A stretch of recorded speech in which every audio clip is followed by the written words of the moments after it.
Meet Alex, a gamer unlike any you've seen before. He doesn't use a controller, a keyboard, or even his hands. Instead, he plays with the power of his mind. Alex is the second recipient of Neuralink's revolutionary brain chip, and he's about to show us how he plays Counter-Strike 2 using nothing but his thoughts. Alright, first things first, let's talk about the star of our story, Alex. While we don't know his full name, we do know that Alex is Neuralink's second human patient to receive a brain chip implant. Like Noland Arbaugh, the first patient, Alex has faced significant physical challenges. He lost his control of his limbs after a spinal cord injury, which dramatically changed his life. But despite his physical limitations, Alex hasn't let his condition stop him from pursuing his passions, including playing video games. Before the Neuralink implant, he used a specialized mouth-operated controller called Quad Stick to play games like Counter-Strike 2. However, this setup did have its limitations. Alex could either move or aim, but not both simultaneously. As gamers, we know how crucial that simultaneous control is, especially in fast-paced games like Counter-Strike. Now, let's explore the technology that's changing Alex's gaming experience and potentially his life. Well, we're of course talking about Neuralink's brain chip. Now, for those of you who might not be familiar, Neuralink is a company founded by Elon Musk that's working on developing brain-computer interfaces. Their goal? To create a direct connection between the human brain and computers. The brain chip implant is a small device that's surgically placed in the brain. It's designed to read brain signals and translate them into commands that can control external devices. In Alex's case, this means controlling a computer cursor and, by extension, playing video games. What's particularly impressive about Alex's case is how quickly he adapted to the technology. According to Neuralink, it took less than 5 minutes for him to start controlling a cursor with his mind. Within just a few hours, he was surpassing the maximum speed and accuracy he'd achieved with any other assistive technology on Neuralink's WebGrid task, a game designed to test precise computer control.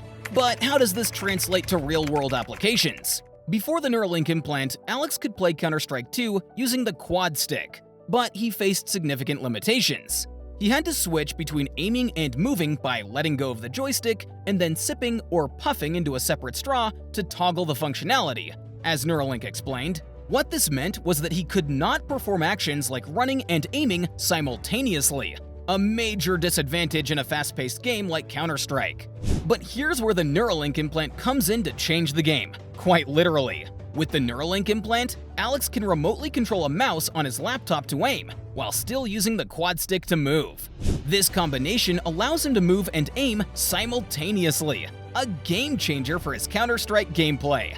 Alex's reaction to this new capability is pretty amazing. He said, "Just running around is so enjoyable because I can look side to side and not need to move Quad Stick left and right. I can think about where to look and it goes where I want it to. It's insane."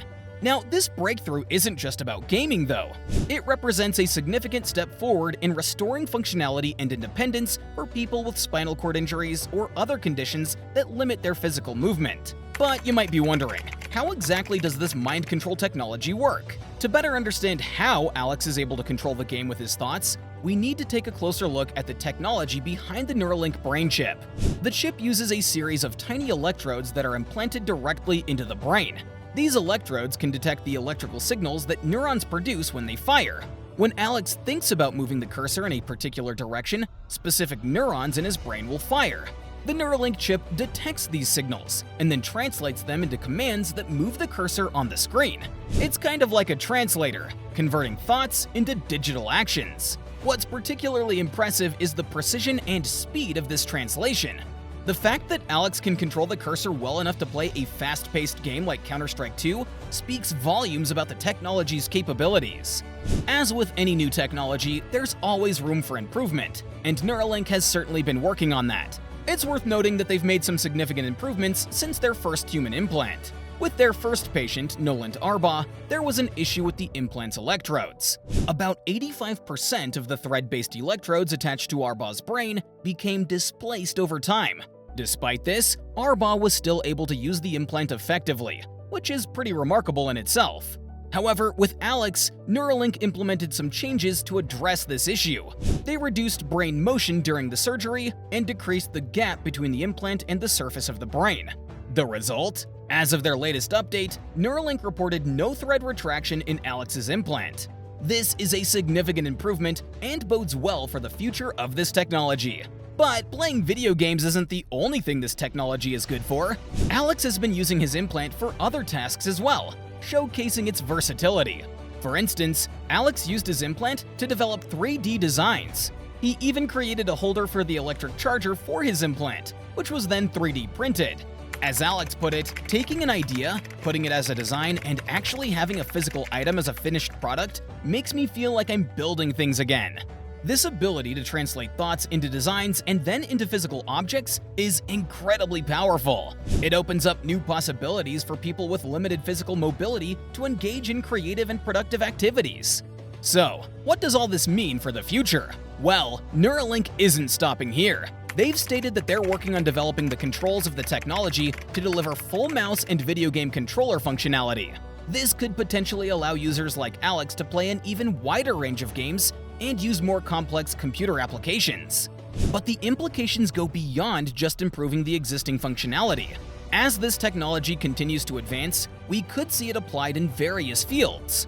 Brain-computer interfaces could help people with paralysis or other motor disabilities regain control over their environment and even their own bodies. For people who have lost their ability to speak, this technology could provide a new way to communicate their thoughts directly. It could even revolutionize how we learn and process information, potentially allowing for more direct transfer of knowledge.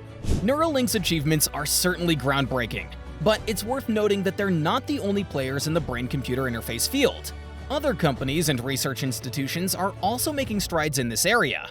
For instance, a team of researchers recently published a study in ACS Applied Nanomaterials about a new type of dry EEG sensor. This sensor doesn't require conductive gels, making it more comfortable and less likely to cause skin irritation.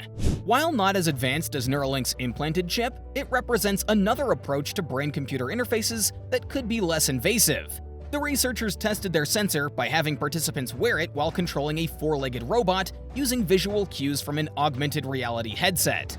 Now, while it may not have been as precise as Neuralink's implant, it does show that there are multiple approaches being explored in the field of brain-computer interfaces. With all of these exciting developments, you might be wondering what Neuralink has planned next. Neuralink isn't resting on their laurels. The company has stated that they're continuing to work on improving the technology. Their goal is to deliver full mouse and video game controller functionality, which would further expand the capabilities of their brain-computer interface. They're also likely to continue refining their surgical techniques and implant design to address issues like the electrode displacement seen in their first patient. The improvements made for Alex's implant show that they're actively working on these challenges. Moreover, Neuralink is likely to expand their trials to more patients in the future. As they gather more data and refine their technology, we can expect to see even more impressive demonstrations of what their brain-computer interface can do. It's clear that we're standing on the brink of a new era in human-computer interaction, and the implications are nothing short of revolutionary. We want to hear what you think. Are you excited about the possibilities of brain-computer interfaces? Or do you have some concerns about the ethical implications? Drop your thoughts in the comments down below. And if you found this video as fascinating as we did making it, then why not join our community of tech enthusiasts and futurists?